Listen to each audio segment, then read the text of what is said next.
الحمد لله نحمده ونستعينه ونستغفره ونؤمن به ونتوكل عليه ونعوذ بالله من شرور أنفسنا ومن سيئات أعمالنا من يهدي الله فلا مضل له ومن يضلله فلا هادي له ونشهد أن لا إله إلا الله وحده لا شريك له ونشهد أن سيدنا ومولانا محمدا عبده ورسوله صلى الله تعالى عليه وعلى آله وأصحابه وبارك وسلم تسليما كثيرا كثيرا. أما بعد فأعوذ بالله من الشيطان الرجيم.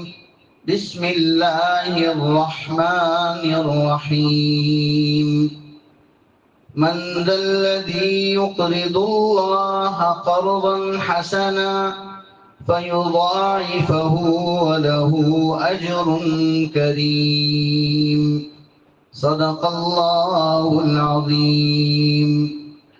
وعن ابن مسعود رضي الله تعالى عنه قال قال رسول الله صلى الله تعالى عليه وسلم أيكم مال وارثه أحب إليه من ماله؟ قالوا يا رسول الله ما منا أحد إلا ماله أحب إليه. قال فإن ماله ما قدم ومال وارثه ما أخر، أو كما قال عليه الصلاة والسلام. رمضان کا مبارک مہینہ چل رہا ہے، ایک عشرہ ختم ہو چکا ہے، دوسرا عشرہ جاری ہے. ان مبارک گھڑیوں کی قیمت کو سمجھتے اور جانتے ہوئے بقیہ جتنے ایام ہیں ان سے ہمیں فائدہ اٹھانے اور اس میں خوب نیکیوں کو انجام دینے کی کوشش کرنی چاہیے. رمضان کا یہ مبارک مہینہ دو طرح سے نیکیوں میں بٹا ہوا ہے. ایک طرف تو انسان اس مبارک مہینے میں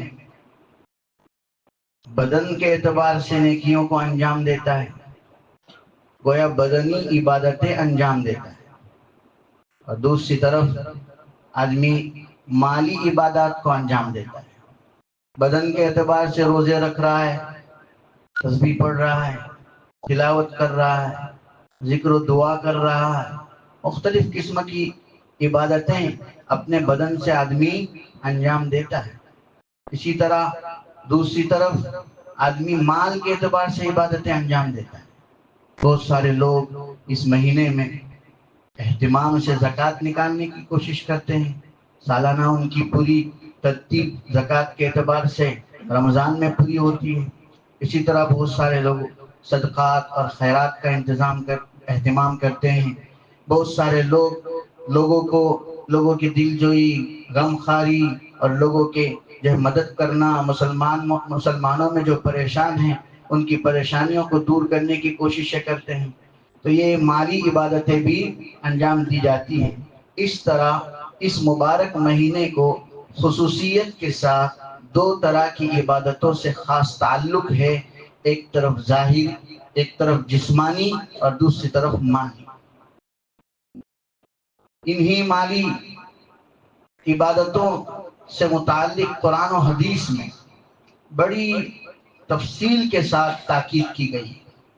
انسانوں کے پاس جو کچھ بھی مال ہے وہ سب اللہ کا دیا ہوا ہے. سارے انسانوں کے پاس، چاہے وہ مسلمان ہو یا غیر مسلم ہو، اللہ پر ایمان رکھتے ہو یا اللہ پر ایمان نہ رکھتے ہو، جتنے بھی انسان ہیں ان سب کے پاس جو کچھ بھی مالیت ہے وہ سب کے سب کس کی ہے؟ اللہ تعالیٰ کی دی. اللہ ہی نے سب کو اپنے مال سے نائب بنایا ہے. باری تعالیٰ فرماتے ہیں آمنوا باللہ ورسولہ وانفقوا مما جعلکم مستخلفین فیہ. اللہ اور اس کے رسول پر ایمان رکھو، اللہ اور اس کے رسول پر ایمان لے آؤ، اور اللہ تعالیٰ نے جس مال کا تمہیں نائب بنایا ہے اس میں سے خرچ کرو. تو اللہ تعالیٰ نے انسانوں کو جو مال دیا ہے وہ کسی انسان کا نہیں، بلکہ اللہ کیا کہہ رہا ہے؟ اس نے تمہیں اس کا نائب بنایا ہے. اور جب کوئی آدمی کسی بات میں نائب ہوتا ہے تو وہ اپنے بڑے کے منشے کے مطابق چلا کرتا ہے.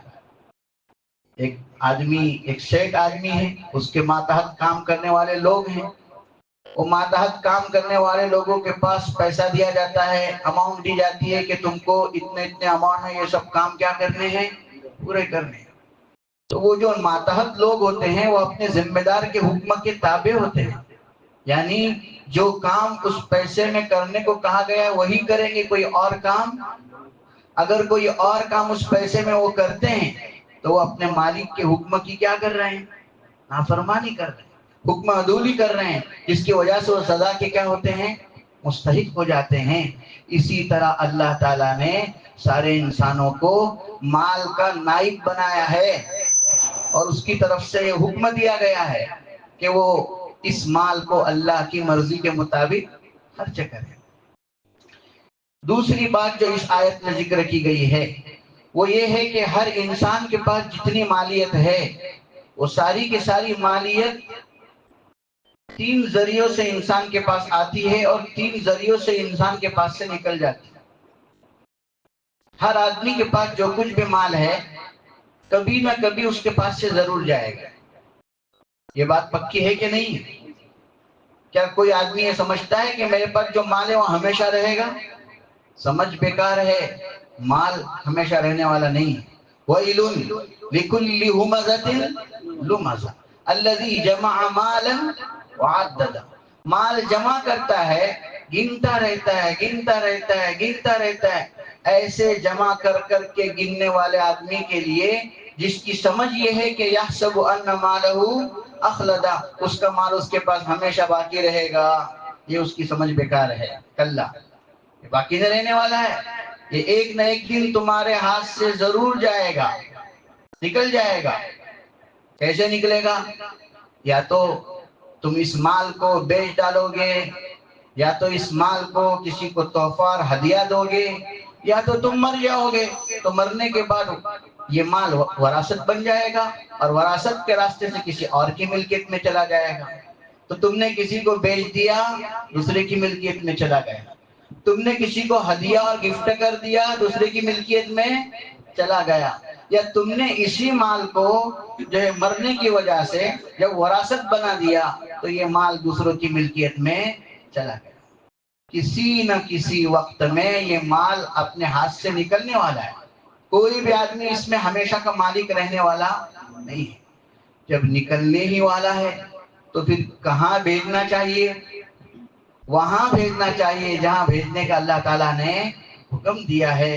اللہ نے اپنی مرضیات پر مال کو خرچ کرنے کی تاکید کی ہے.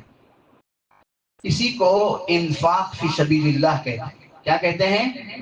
انفاق فی سبیل اللہ. جو لوگ قرآن پاک کو معنی اور مطلب کے ساتھ پڑھتے ہیں اور سمجھنے کی کوشش کرتے ہیں، قرآن کریم میں جگہ جگہ انفقوا انفقوا انفقوا تنفقون ينفقون اس طرح کی بات لائی گئی ہے کہ اللہ کے پسندیدہ بندے اللہ کے راہ میں مال خرچ کیا کرتے ہیں. اللہ کے پسندیدہ بندے اللہ کی راہ میں مال خرچ کیا کرتے ہیں. حالات کیسے ہی ہوں، جنت والوں کی صفت ذکر کی گئی ہے کہ جو اہل جنت ہوتے ہیں وہ مال کے خرچ کرنے میں یہ نہیں دیکھتے کہ ہمارے جیب میں ابھی ہے یا نہیں، میری کنڈیشن اچھی ہے یا نہیں، میرے پاس مال ابھی بہت سا ہے تو میں خرچ کروں گا اور اگر نہیں ہے تو پھر میں خرچ نہیں کروں گا، ایسا نہیں ہے۔ بلکہ جو جنت والے ہیں ان کی حالت یہ ہے کہ حالات کیسے بھی ہوں وہ خرچ کرتے ہیں۔ الذین ينفقون فی السراء والضراء، کہ اہل جنت وہ ہیں کہ وہ مال کو اللہ کی راہ میں خوشحالی کی حالت میں بھی خرچ کرتے ہیں اور بدحالی کی حالت میں بھی خرچ کرتے ہیں۔ بزنس ان کا اچھا چل رہا ہے، بہت پیسہ آ رہا ہے، ایسے موقع پر بھی وہ مال کو خرچ کرتے ہیں، اور بزنس ان کا ٹھپ پڑا ہوا ہے، مال ان کے پاس آ نہیں رہا ہے، آنے کے راستے مسدود ہو چکے ہیں، بند ہو چکے ہیں، ایسے موقع پر بھی وہ یہ نہیں سوچتے کہ آج ہے نہیں تو نہیں کروں گا، جب آئے گا تو کروں گا، بلکہ آج جو ہے اس میں سے وہ خرچ کر کے اپنے لیے آخرت کا توشہ تیار کر لیتے ہیں۔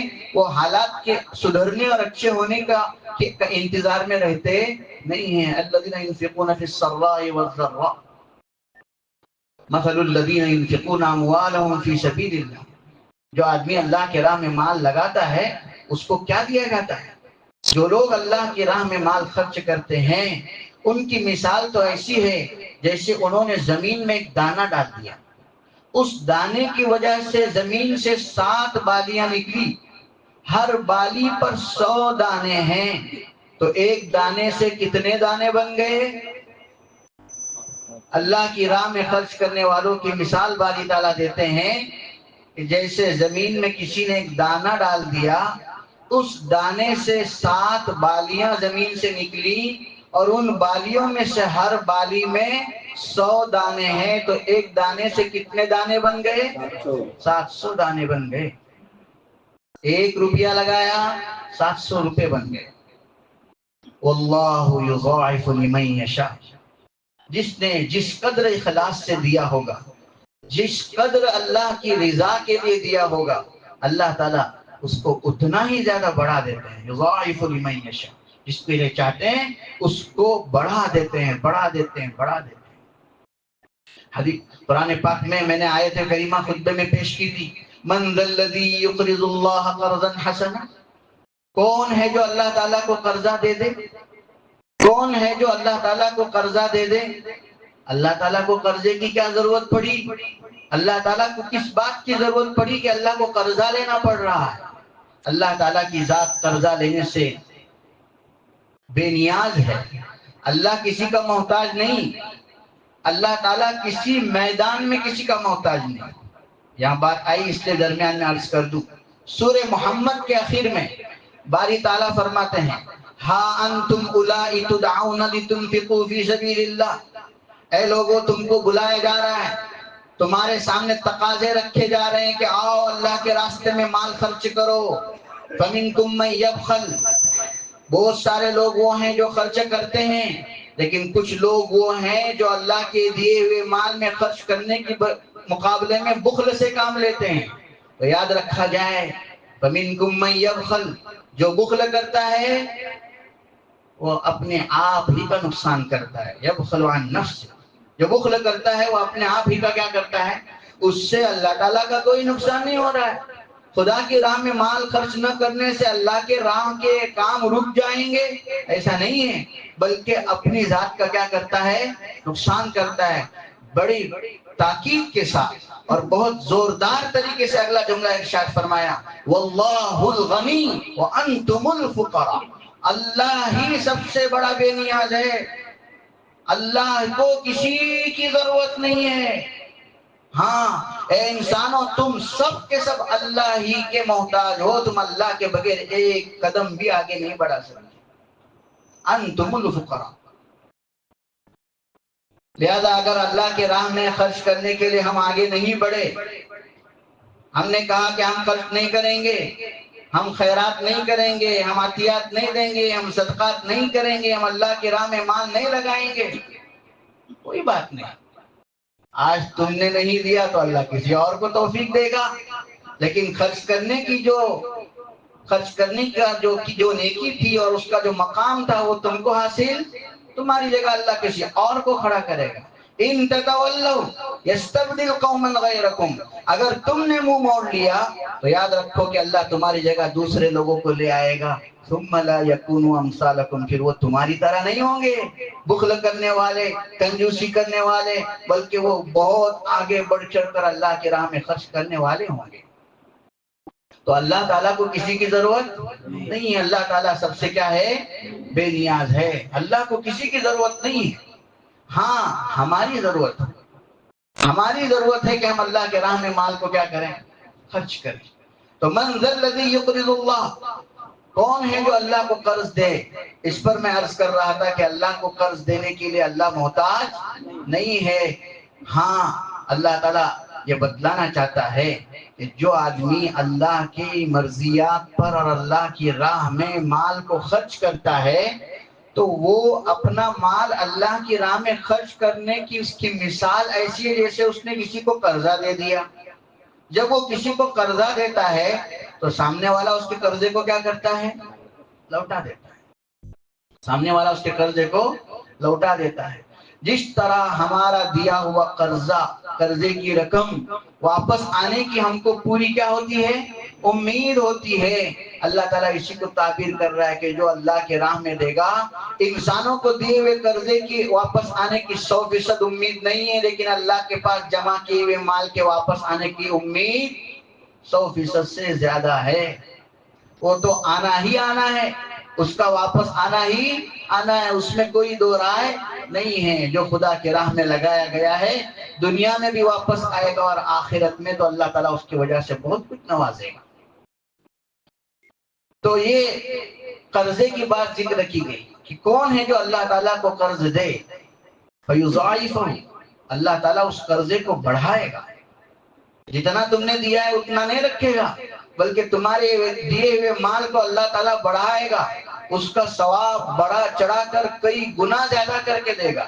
وَلَهُ أَجْرٌ كَرِيمٌ، اور اللہ کے راہ میں خرچ کرنے والوں کے لیے بڑا مقام ہوگا، بڑا عزت والا مقام ہوگا، بڑا عزت والا اجر ہوگا۔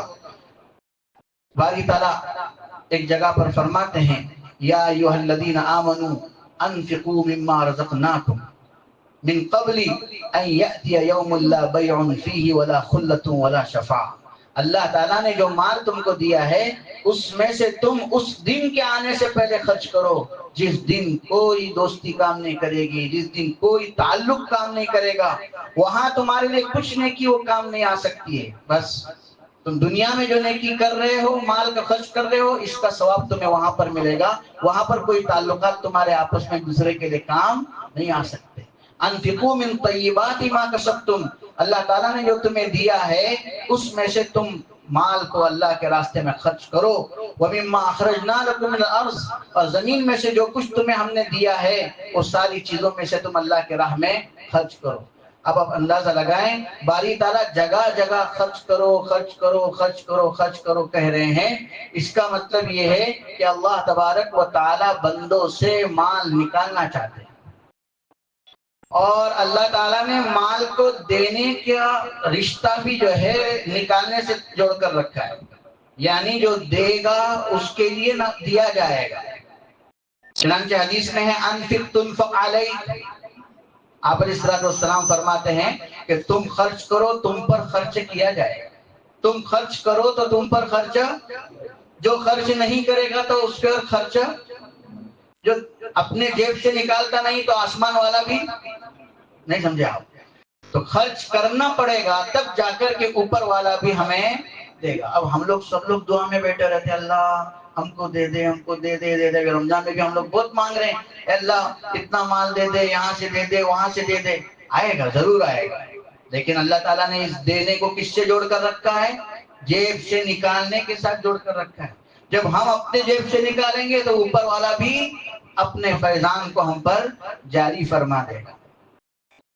اور خرچ کرنا یہ ایسی نیکی ہے جس نیکی کی وجہ سے حضرات صحابہ میں بھی فرق ہو گیا، حضرات صحابہ کے درجات میں بھی اس کی وجہ سے کیا ہو رہا ہے؟ فرق۔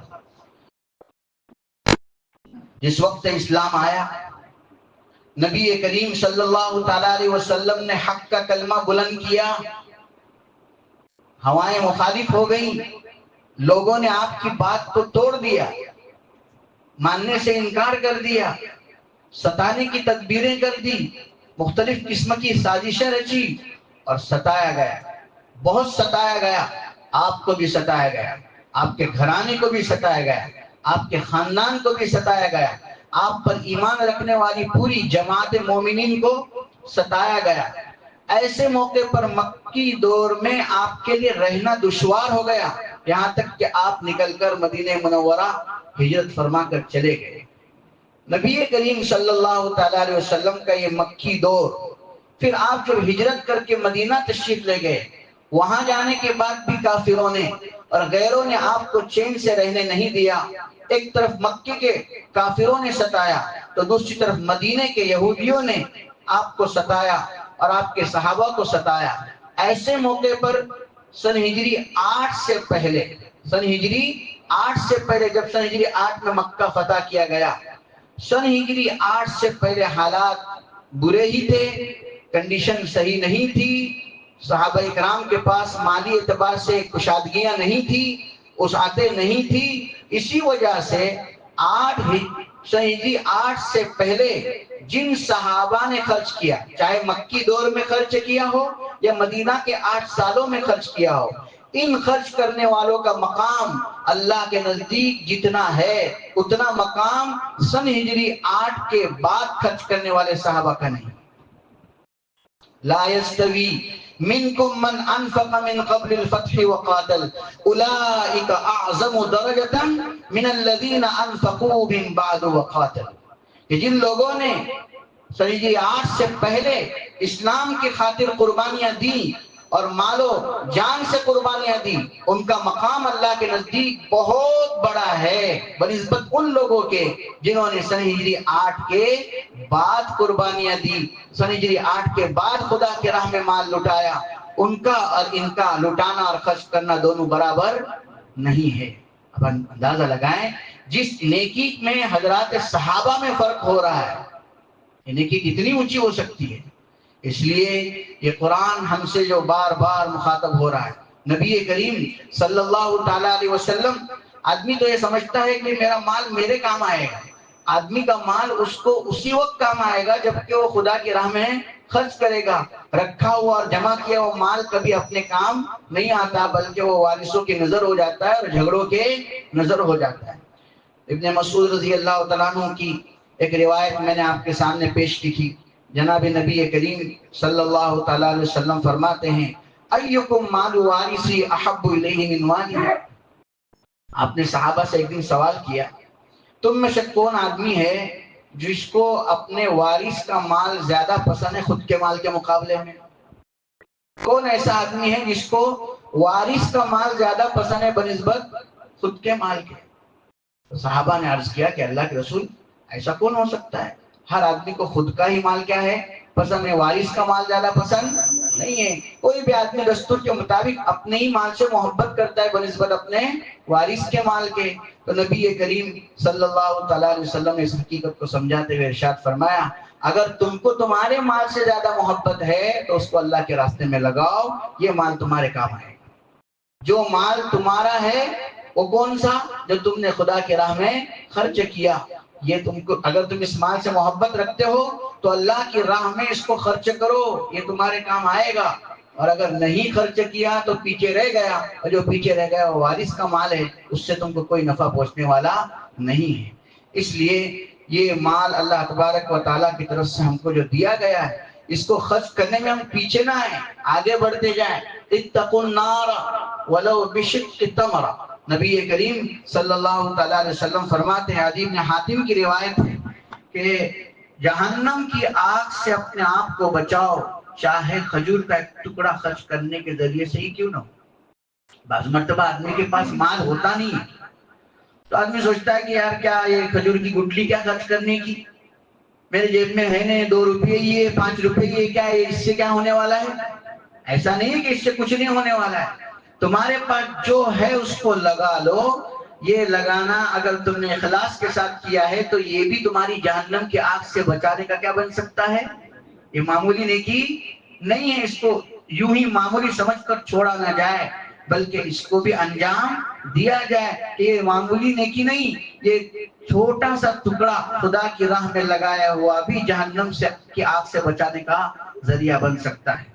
چنانچہ یہ ساری باتیں میں نے آپ کے سامنے اس لیے عرض کی کہ آج کل جو ہے ہمارے سامنے مختلف قسم کے تقاضے آ رہے ہیں جس میں ہمیں مال خرچ کرنے کے لیے کہا جا رہا ہے۔ ہم دیکھ رہے ہیں کہ ہمارے بہت سارے ہم لوگ زکوٰۃ نکالتے ہیں، صدقات نکالتے ہیں، خیرات نکالتے ہیں، تو بہت سارے ہمارے رشتہ دار ہوتے ہیں، ہم رشتہ داروں پر مال لگاتے ہیں۔ اسی طرح ہمارے جو ہے تعلق والے لوگ ہوتے ہیں، غریب ہوتے ہیں، پڑوسی ہوتے ہیں، ان کے اوپر ہم لوگ خرچ کیا کرتے ہیں۔ تو مختلف لوگوں پر ہم خرچ کرتے ہیں، اسی طرح مختلف اداروں پر خرچ کرتے ہیں۔ آج حالات جو ہے یہ بہت زیادہ خراب ہوتے جا رہے ہیں، دن بدن سب لوگ سمجھ رہے ہیں کہ مالی اعتبار سے پریشانیاں بڑھتے جا رہی ہیں۔ چنانچہ مدارس اسلامیہ کی طرف سے بھی ہر نماز کے اندر ہم لوگ دیکھ رہے ہیں کہ کون آ رہے ہیں؟ سفیر حضرات آ رہے ہیں۔ سب سے پہلے تو یہ سوچنے اور دل میں بات رکھنی چاہیے کہ یہ سفیر حضرات جب اعلان کرتے ہیں تو ہم میں سے کسی کے دل میں کوئی بھی ان کے لیے غلط بات پیدا نہیں ہونی چاہیے۔ تو بعض لوگوں کا یہ حال رہتا ہے، دیکھیں سفیر آئے لے رہ لے ابے مانگے نا ابے رہ لے آئے لے۔ ارے بھائی وہ جو مال لے کے جا رہے ہیں تمہارے جیب سے کیا جا رہا ہے؟ تم تو کچھ دیتے نہیں، لیکن کوئی کھڑا ہو رہا ہے تو اس کے اوپر اعتراض شروع کر دیا، تو یہ غلط بات ہے۔ اس لیے غلط بات ہے کیونکہ اسلام کی بقا اور اسلام کو بچانا اور اسلام کی حفاظت کرنا، اسلام کی نشر و اشاعت کرنا، یہ کام اسلام دھرتی پر ہمیشہ رہنے کے لیے آیا ہے۔ یہ اسلام قیامت تک اس دھرتی پر باقی رہے گا۔ اس کی حفاظت اور اس کو بچانے اور اس کو پھیلانے اور قیامت تک امتوں کے اندر باقی رکھنے کا سلسلہ اللہ تبارک و تعالیٰ نے مدارس کے ذریعے سے جاری کیا ہے۔ اس کے ذریعے جاری کیا ہے؟ مدارس کے ذریعے سے۔ مدارس اسلامیہ یہ اسلام کی بقا کے قلعے ہیں، اسلام کے باقی رہنے کے قلعے ہیں۔ ان قلعوں کے اندر اسلام کی حفاظت ہوتی ہے اور ان قلعوں میں اسلام ایک نسل سے دوسرے نسل کی طرف، دوسرے نسل سے تیسرے نسل کی طرف، تیسرے نسل سے چوتھے نسل کی طرف یکے بعد دیگرے کیا ہو رہا ہے؟ منتقل ہو رہا ہے۔ تو یہ کوئی معمولی کام نہیں ہے۔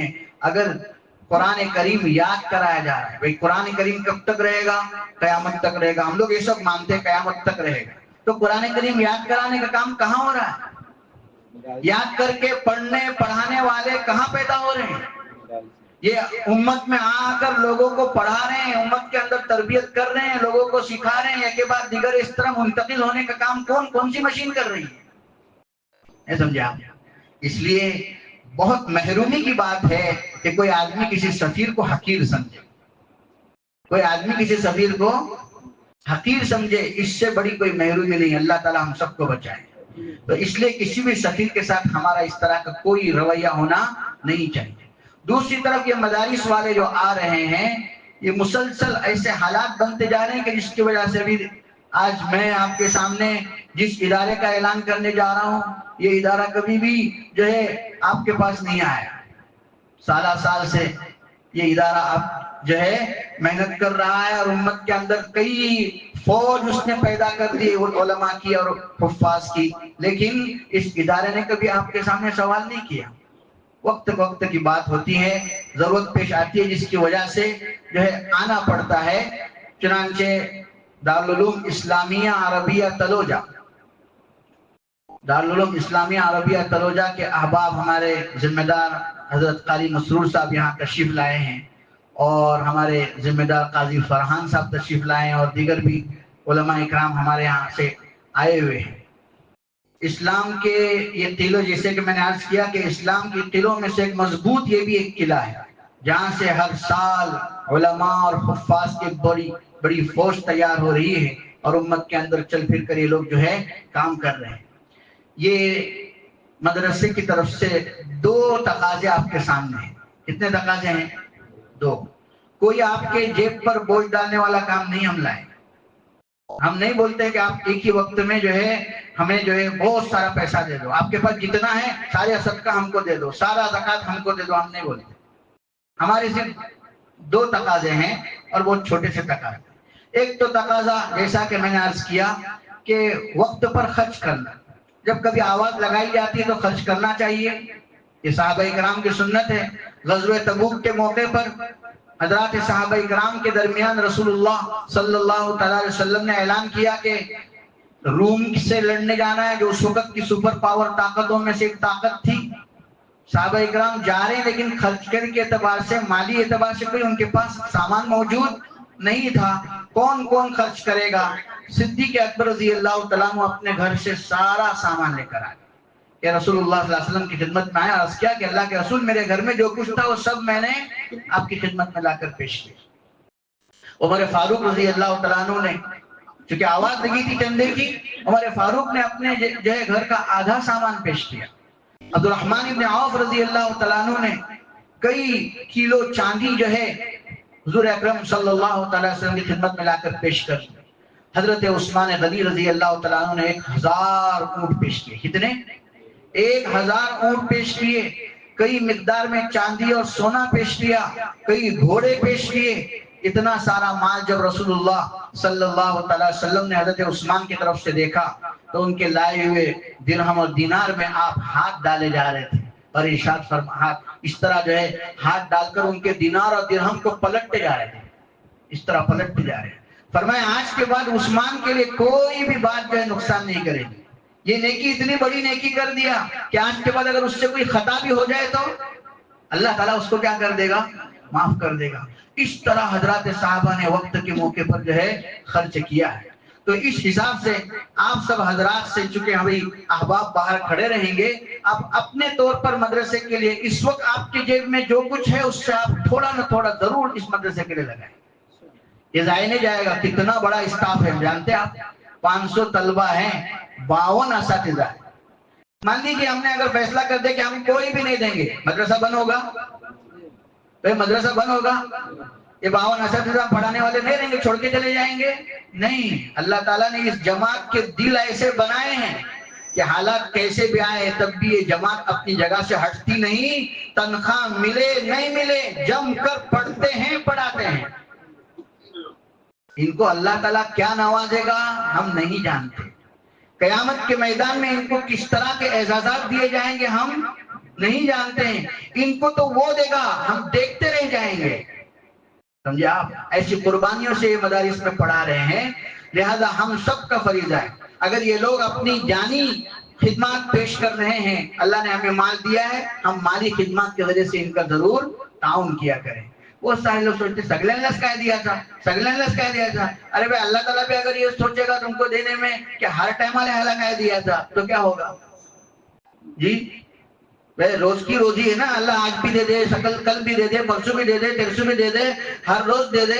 تو اللہ تعالیٰ کی طرف سے اگر جو ہے ہر روز کا یہ بند کیا جائے بھائی یہ سب کو نہیں دیتا تو میں بھی اس کو مہینے میں ایک بار ہی دوں گا، چلے گا؟ نہیں بھائی اللہ تعالیٰ کی طرف سے میرے کو تو روزانہ مانگتا، پھر دینے کے لیے میں روزانہ اور دن میں 10 بار بھی موقع آئے تو کیوں پیچھے ہٹوں؟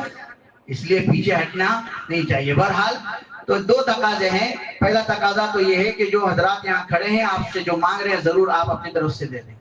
دوسرا تقاضا بہت آسان ہے، ہم ممبرشپ کے طور پر ہر مہینہ ایک آدمی کو جو ہے ممبر بناتے ہیں اور ایک آدمی کے پاس سے 100 روپے مانگتے ہیں۔ کتنا؟ اب بتائیے 100 روپے سب کو دینا آسان ہے کہ نہیں ہے؟ آسان ہے کہ نہیں؟ آواز ہی نہیں کر رہی، لگتا ہے 100 روپے مطلب 1000 روپے ہو گئے۔ یہ بات ہے کہ یہ 100 روپے انشاءاللہ 10,000 بن کر لوٹیں گے، پورے یقین کے ساتھ۔ یہ 100 روپے انشاءاللہ 10,000 بن کر لوٹیں گے۔ ہمارا 100 روپیہ لگانا کتنا معمولی نہیں ہے۔ ایک 100 روپے سے ہو سکتا ہے کہ 52 لوگوں کے گھر میں روزی چلے، ہو سکتا ہے کہ 500 لوگوں کو روزانہ اس کی وجہ سے دینے والے 100 روپے ہم، لیکن کھا رہے کتنے؟ 500 بچے کھا رہے ہیں، دے رہے کتنے؟ 100 روپے، اور 52 لوگ کی فیملیاں چل رہی ہے۔ تو یہ 100 روپے کتنے گھرانوں میں پہنچیں گے؟